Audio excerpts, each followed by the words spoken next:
Former CEO and author Max Dupree once said, and I quote, "We cannot become what we need to be by remaining what we are," end quote.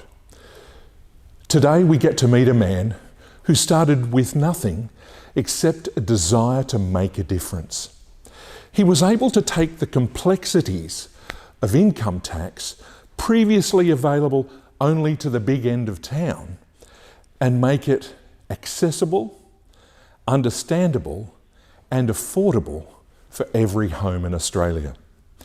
He created a business called ITP, the Income Tax Professionals, and with their accountants, which now dot 200 offices around the nation, it has become one of the oldest and most respected businesses in the country. John, many years ago, told me he once had a desire to become the Tax Commissioner of Australia. It would be fair to say by most barometers that he's made it. But part of the problem I have with that statement is we don't have any idea of the tough decisions, the obstacles he has to face, and the sacrifices that him and those he loves have had to make along with him.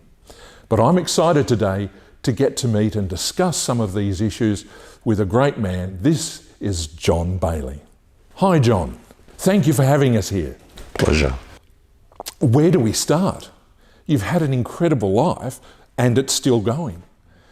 What motivates you?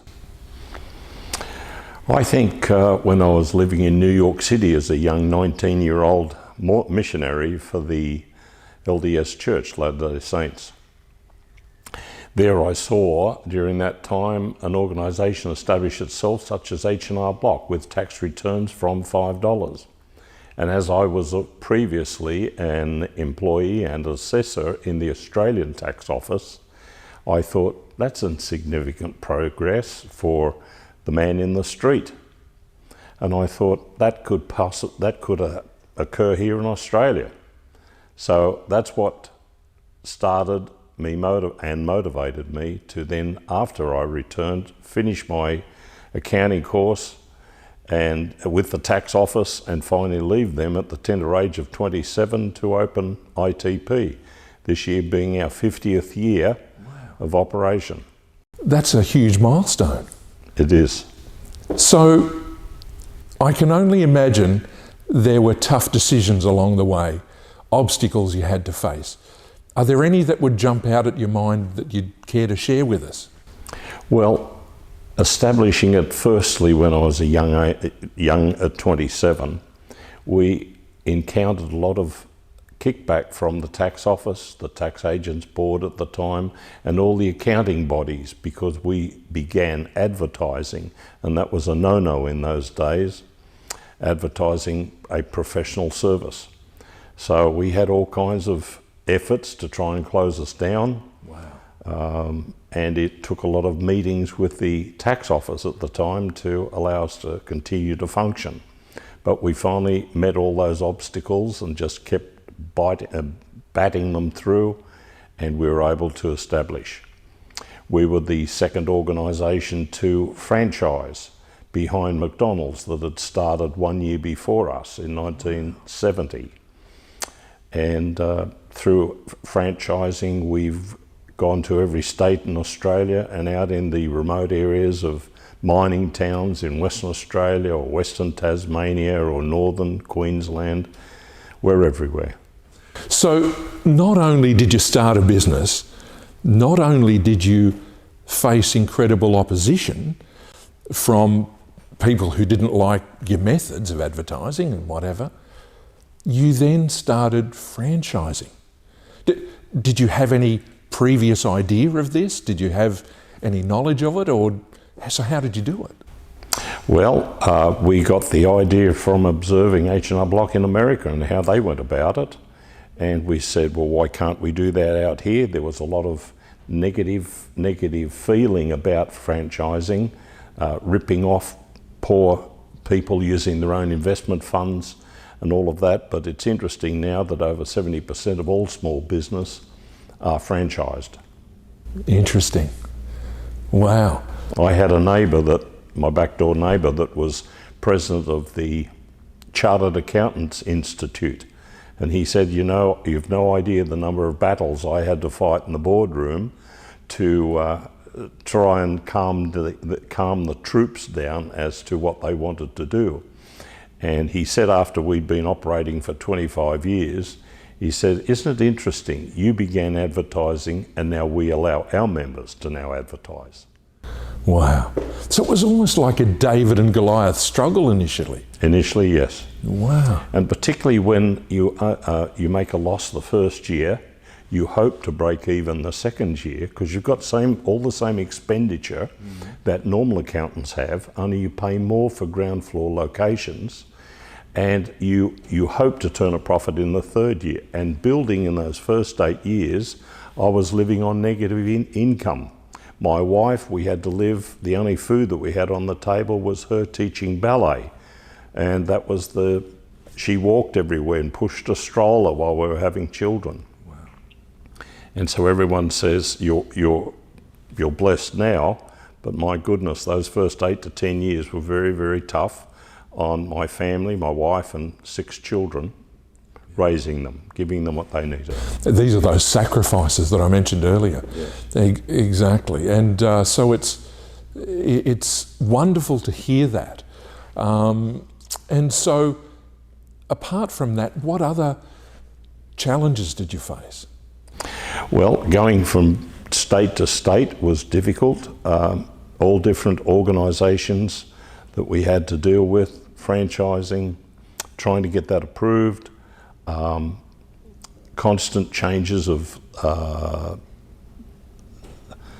contracts that needed upgrading because the government was trying to impose restrictions on the advancement of this field. And we've had so many changes with the tax legislation that it's made it very difficult to try and keep up. We've got a record of all our master tax guides from day one, 50 years ago, and it started out about that thick. And now it's 2 volumes of this thick. Wow. So they're the changes that have occurred.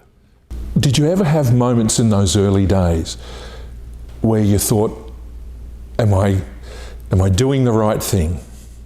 Am I going to give it away? Often. So what ploughed you on?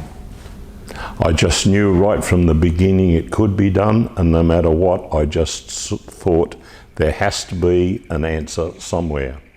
And in those days we had Paul Keating as the treasurer, that he was talking about the J curve. Yes. And he said, no matter how bad things get, if you stay with it long enough, it will turn and eventually you'll springboard out the right side. And that's how I've been my whole life. There's got to be an answer and a solution. Let's keep going until we find it. Do all we can. Don't just sit back, wait for it to happen, but try and make it happen. A philosophy which has long been weathered and perhaps forgotten by some today, who at the first sign of distress think, that's it, I'm over. Yes. And what a wonderful story. And so what other things motivated you to keep going? Well, mainly through franchising. I just felt if we're able to be successful on a corporate stage, why not share that success with others, that they introduce their capital and they get to retain 90% of the turnover and we take a royalty. And so in doing so, in the 50 years, we've gone first generation, second generation, third generation of some of our franchisees. And that is why many of them now are getting to late 50s, 60s, and even into 70s, or looking for an exit strategy. They've run out of children or grandchildren. Wow. But they are all family independent, able to support and sustain themselves, and we can think of no better way, not bring it all into one corporate headquarters. Exactly. It must be a grand feeling to be at conferences that you may have, to look out at the numerous people there and think, we've done this together. Yes. I can only imagine. I got to sit at the feet of Burt Bacharach as he conducted the Sydney Symphony Orchestra. And I will never know how good that feels to write something on paper and have it manifest in that wonderful concert hall at the Opera House. But you've had it happen in a business sense. Yes. And you've provided generational opportunities to a lot of people. For their own income source. Yes. No, that's marvellous. And 10% isn't a lot. I know some galleries that artists display in who take 40%. So that's very generous and has built a huge plan. As a young man growing up, I remember looking at you and you had started to have a range of nice cars. I never once felt or saw you think that you were better than anyone else. This is something that I don't see often today from a lot of other people. It's a wonderful quality to have. What makes you different? I remember when I was serving as a bishop in the Latter-day Saint Church down at Parramatta. We had a new convert lady that was coming along, and her husband was not a member, and he brought her down, and there was my Porsche Turbo sitting in the car park. And he said to her, "Look at that, that's where all your tithing monies goes, into that bishop's car." The bishops never get paid anything. But as I went to see him, I said, "One day you will join this church, you will be a bishop, and you will have a fancy car, and you will have people come to you wondering who gifted you these cars." And sure enough, he became later a member, a bishop out at Richmond Ward, and he got the same criticism. But I've always felt that I've wanted to share. So when I was in charge of a lot of youth, and I would take them on various activities, I'd take them to drive my cars, me drive them. I've always shared and wanted to share what I have with others. And I've seen where success has gone to the heads of many, regardless of the sacrifices they've been through. And I've always felt that what I have is to share, and it's been granted to me as a gift from above. Nice. It's not mine. With all of that, is it true that you owned a screen-used car from James Bond? Yes, it was the George Lazenby car that he drove in on Her Majesty's Secret Service, where at the end he was married, driving away, and then the culprit came down and fired a shot through the back of the car and the windscreen that killed his wife. That car sat for 18 months afterwards in the Aston Martin factory, just accumulating dust, and that hadn't been repaired, the front and rear windscreen.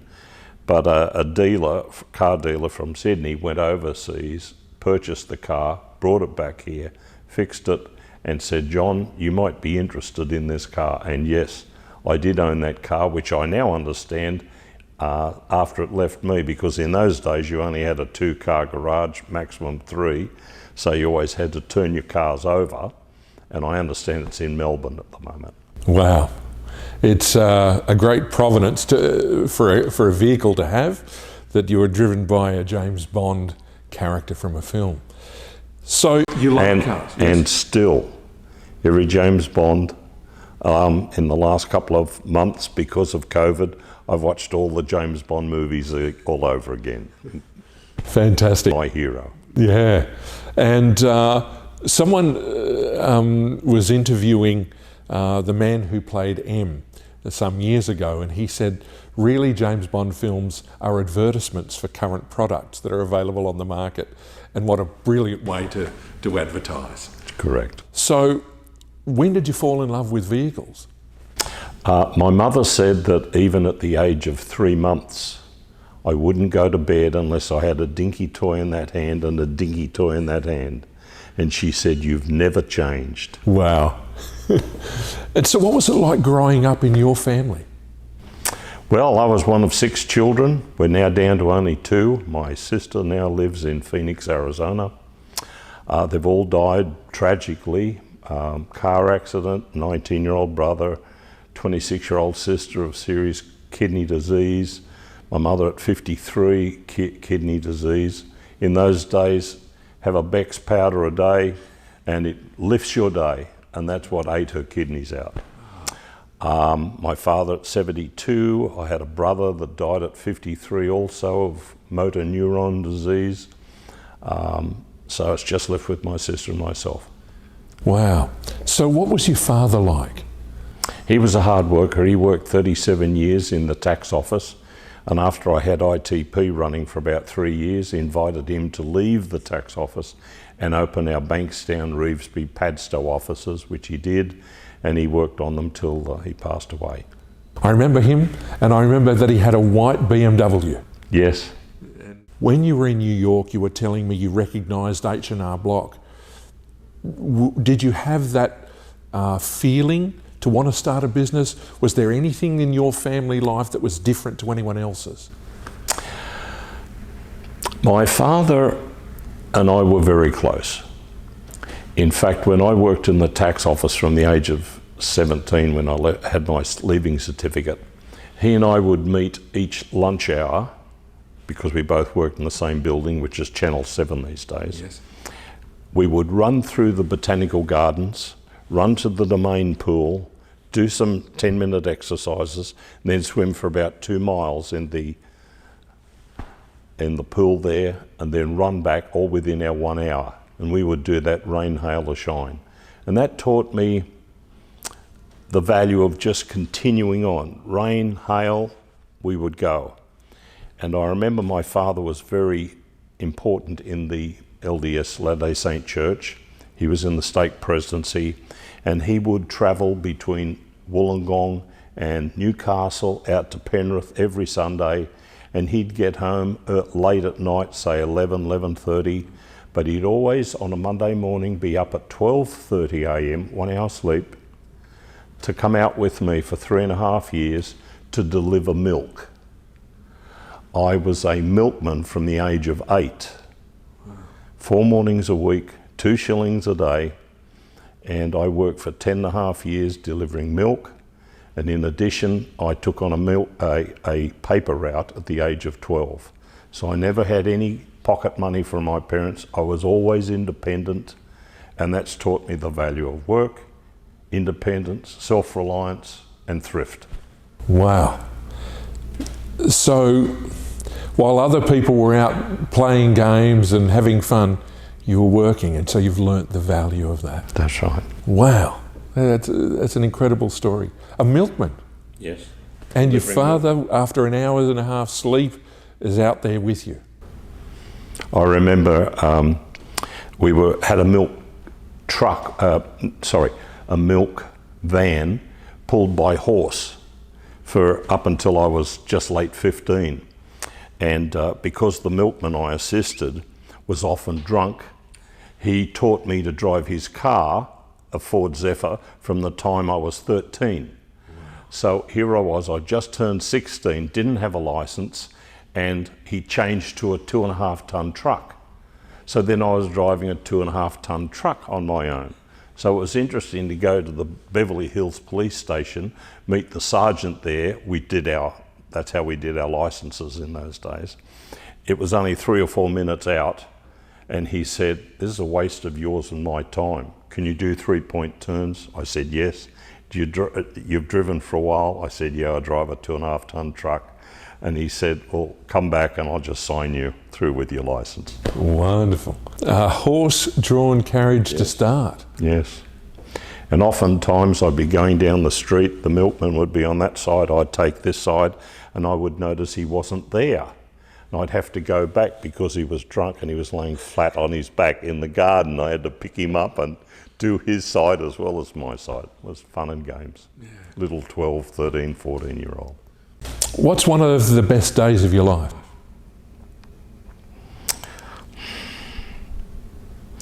I think travelling. I just love travelling the world. particularly America, although I'm not quite so sure these days. It's changed a lot. Europe, with all of its history, I remember doing a tour of Christmas, all the snow in Germany, Austria, Switzerland, and southern France, and was just enjoyable, just driving along, viewing how people lived in those countries, and the history that's 400, 600, 800 years old. Yeah, I think that's my favourite. The thing that I remember most was sitting on Berlin station waiting for a train, and it was below zero. It was bitterly cold, and I can just remember I just wished, how can I get warm? And that's one day that I'll always remember. Was there anywhere in your travels that you went to that left such a big impression on you? Scotland. Okay. My mother was born in Ardrossan in Scotland, and a lady just sent a picture from Scotland just yesterday on Facebook, and to see all the purple flowers that are unique to Scotland, thistles, etc. That's significant. Wow. Northern England, York, Edinburgh, love that area. In your family, you mentioned where your mother was from. Have you done any family history? Yes, a lot. And how far back have you gone? Well, we're back into the 1500s, even the 1400s. And what we've decided now is let's stop going back in direct, and let's move out to cousins and their marriages, their children, locally in our lifetime. So that's a big project as well. I could only imagine that would be tens of thousands. Oh yes. I think I've got 22,000 names already in my family search.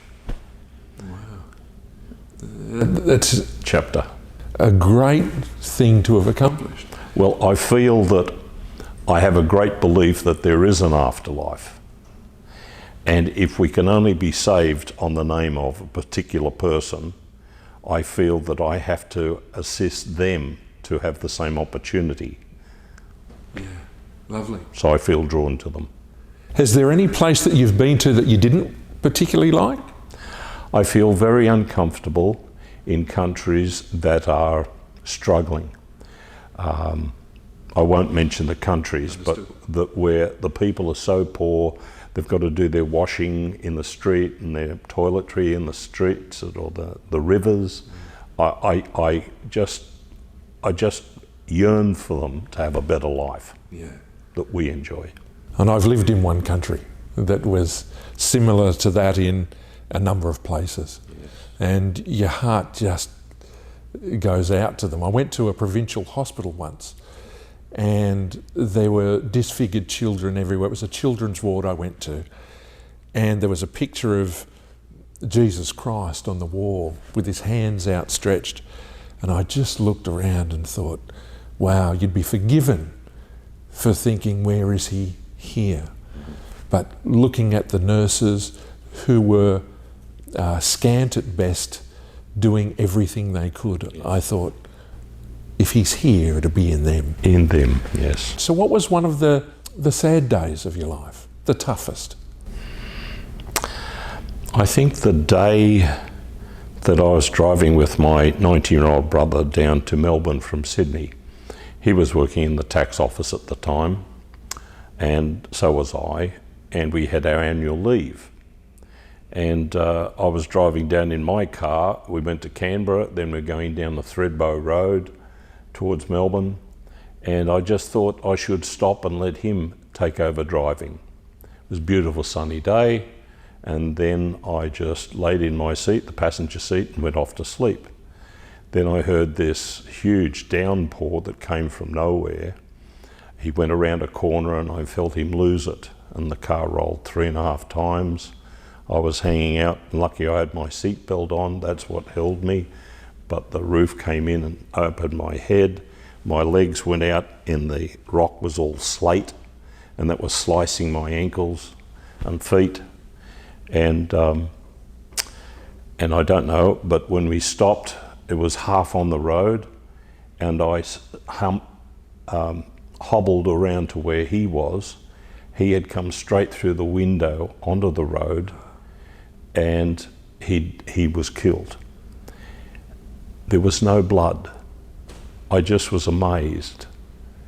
And that was probably the saddest day. Then a driver came by, got out, and he started ministering aid to him. And then he said, I think he's gone. He looked up at me and he said, who is this? And I said, this is my brother. And he went for another 10 minutes trying to revive him. And I found out later he was an off-duty policeman. Wow. That was probably the saddest day. Yeah, I can well understand. You've had a full life. Where do you go from here? Well, I just like to see the achievements of my children and my 17 grandchildren. I've had 6 children, 17 grandchildren, and watching their achievements. I built the business to a certain point, and now all of them have had an opportunity. I said, you don't need to do accounting, go out and try something else. And they all tried other degrees and studies. And eventually most of them have come back. And now they're either operating the central management of ITP, or they're out managing offices. Rozelle, Burwood, Bankstown, in-laws are involved. And it's seeing their achievement and seeing that if I've got to pay salaries, why not pay them to family members that have a vested interest in continuing the business. It's a family business. With their achievements, how does it feel to have all of them together? It feels great. They only live about no more than 15 minutes drive from here. All the children go to schools just around us. So, have any of your grandchildren come to you and said, I'm having difficulties, what can I do? Have any of them reached that level yet? They involve me. I've got a grandson who's just finished high school certificate, and he's into filming. Nice. And he's been helping out in Hills Grammar School, teaching other students with 2 of his friends, all year 12 students, helping others take an interest in filming and how to do it. And I understand that that school has asked him to come back now that he's completed, and he often gets me involved in him shooting on my premises here, and he writes great stories to film. So that's enjoyable to participate with him. Lovely. Tell me about a couple of people who were influences to you as you were growing and developing. Do any names come to mind? Oh yes. John Parker is one. He was an accountant, had his own practice and business, and I invited him to be one of our first franchisees using his North Ryde office. And then he later took on Newcastle, Canberra, Perth in franchising.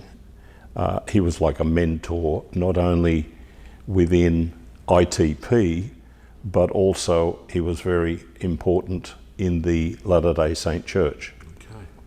Another one is Warren Stokes. He lived in Brisbane, and he was another one that was active in both those areas and opening all of Queensland. Another one is Ken Hale, who lives in Parramatta, who did live and had and operated Bridge Jewellers. He was another one that was a mentor to me, saw value in me as I came back from New York as a young missionary, and took me and introduced me into the fields of Rotary, to the Liberal Party, where I've been since 1975, and just introduced me to various fields of endeavour that I've been grateful for, meeting all their children, and many of their children have come into the business as well. Fantastic. So the Liberal Party, you've been there since 1975. Yes. Do you have any aspirations to go further? I've been asked 3 times to consider running. But I've been through all different positions within the Liberal Party, state council, local, state and federal. And what concerned me was that if you didn't toe the party line, your individuality was not to be considered, what you felt, what your constituents felt. And I felt stymied by that, having to. And I remember all the politicians at many state councils would sit down the first 2 rows and the other 500 of us would be back there, and there would be secretaries counting how each voted. And if you didn't vote the way the party voted, you were sent to the backbench. So I thought, no, if I can't have my own way and make decisions as constituents want, then I'm not interested. I felt in many ways in some of the discussions that were happening all those 50 odd years in the Liberal Party that sometimes I think I'm in the Labor Party, some of those same conversations. So a little disillusioned, and watching the egos of all those wanting to step into that field and what they had to do to get noticed and to be advanced just dissuaded me from going further.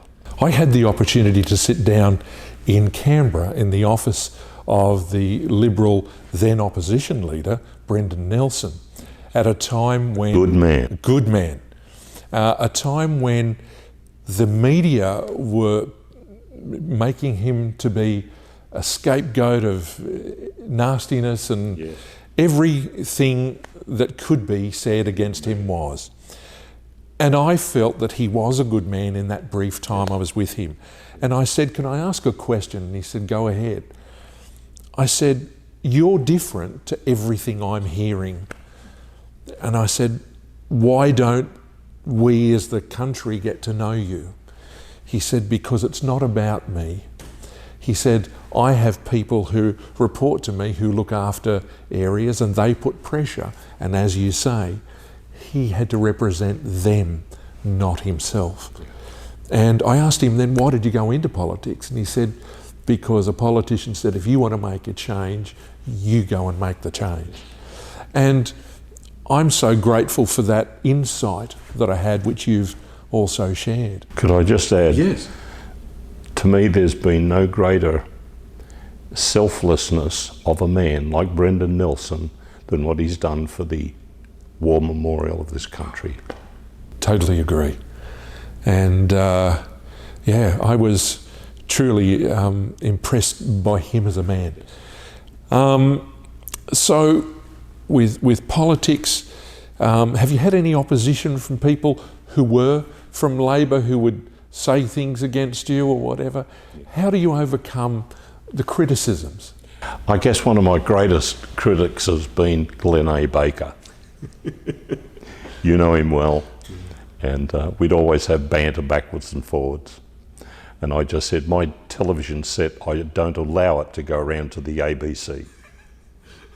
To which he would respond, that's the only station worth watching. Yeah, very good. Hopefully we'll be featuring him in an upcoming interview as well. Good man. If we could bring together some of all of this, if there are people watching who have a desire to want to achieve something, to start something, and are stymied in measure by things well-meaning people can often say, what could you say to push them forward? I see it in young couples that decide we cannot afford to have more than 2 children or 1 child. It's too expensive to maintain them.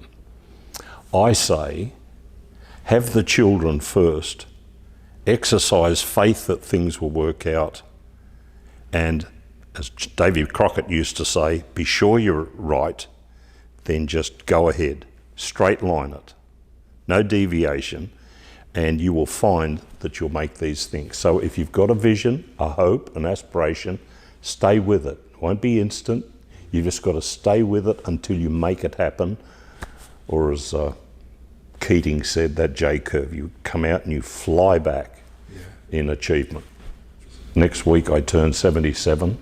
77. I've never had tablets more than I've taken a few trips overseas and I developed a bit of a blood clot, and so you're wiped by insurance companies from there on as if you're a danger to society. But apart from having a tablet for that, I'm in perfect health. So there's no excesses of wine, women and song. So in our church we have word of wisdom, which is no tobacco, liquor, tea, coffee, harmful drugs, anything that is habit forming. I've stayed with that my whole life, and I value my health. And I've achieved a lot because of good health. And ultimately that's possibly the best wealth we've got, is to have health. That's all we can take with us, plus what we've accumulated up there. That's all. I was heartbroken when they don't have Ferraris or anything else in heaven. We'll just blink and we'll be there.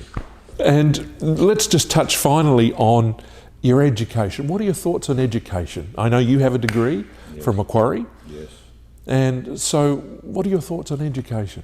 The more we can accumulate in this life through book reading, studies, university, TAFE, whatever it is, we will stand better in this life in our employment, our ability to provide for our families without receiving government assistance of any kind, will do us the world of good. It's absolutely vital. Fantastic. Further education. Thank you very much. Really appreciate your time. Thank you. Thank you.